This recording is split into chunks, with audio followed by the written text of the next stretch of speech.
नमस्कार दोस्तों, आपका हमारे चैनल में स्वागत है। उत्तर प्रदेश विशेष का ये दूसरा पार्ट है। इसके पहला वीडियो मैंने अपलोड कर दिया, आप लोग जा करके देख सकते हैं। आइए वीडियो को शुरू करते हैं। पिछली वीडियो में हम लोग गंगा नदी तंत्र के बारे में जान लिए थे और इस वीडियो में हम लोग यमुना नदी तंत्र के बारे में हम लोग जानेंगे कि यमुना नदी कहाँ से निकलती है, कहाँ मिलती है और इसकी कितनी सहायक नदियाँ हैं, ये सब। यमुना नदी, इसका उद्गम हिमालय के बंदरपुर श्रेणी के निकट यमुनोत्री हिमनद ग्लेशियर से होती है और इसे गढ़वाल हिमालय भी कहा जाता है। इसका मुहाना प्रयागराज में गंगा नदी है। इसकी लंबाई 1376 किलोमीटर होता है। इसकी सहायक नदियां हैं चंबल नदी, बेतवा, सिंध, हिंडन, वरुणा। यह गंगा नदी की सबसे पश्चिमी तथा सबसे लंबी सहायक नदी है।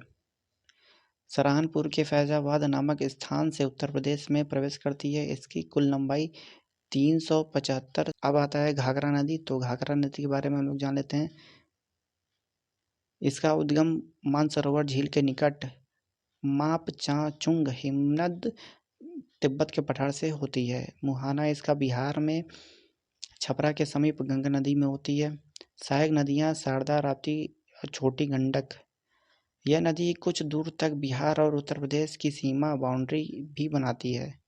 इसे सरयू नदी के नाम से भी जाना जाता है। भगवान राम की जन्मभूमि अयोध्या नगरी सरयू नदी के किनारे ही स्थित है और हाल ही में राम मंदिर का उद्घाटन भी किया गया है 22 जनवरी को। 22 जनवरी को, ये आप लोग को याद रखना है। अब आता है शारदा नदी। इसका उद्गम नेपाल के हिमालय में मिलान हिमनद ग्लेशियर में होती है, ग्लेशियर से होता है।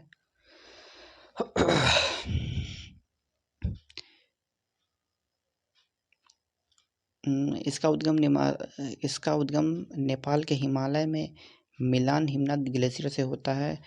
अपने उद्गम स्थल से गौरी गंगा के नाम से जानी जाती है। टकनपुर रामपुर में घाघरा से मिलती है। यह नदी उत्तर प्रदेश में पीलीभीत जिले में प्रवेश करती है तथा नेपाल व पीलीभीत की सीमा बाउंड्री भी निर्धारित करती है। अब आता है राप्ती नदी। इसका उद्गम नेपाल के लघु हिमालय श्रेणी में स्थित धौलागिरी के दक्षिण के रुकुमकोट के निकट से होता है।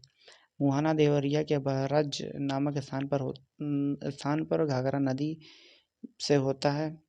गोरखपुर राप्ती नदी के किनारे स्थित है। गोरखपुर यूपी में ही आता है।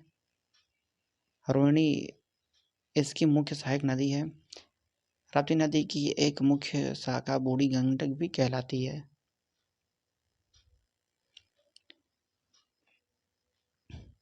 अब आता है गंडक नदी। इसका उद्गम नेपाल हिमालय से होता है।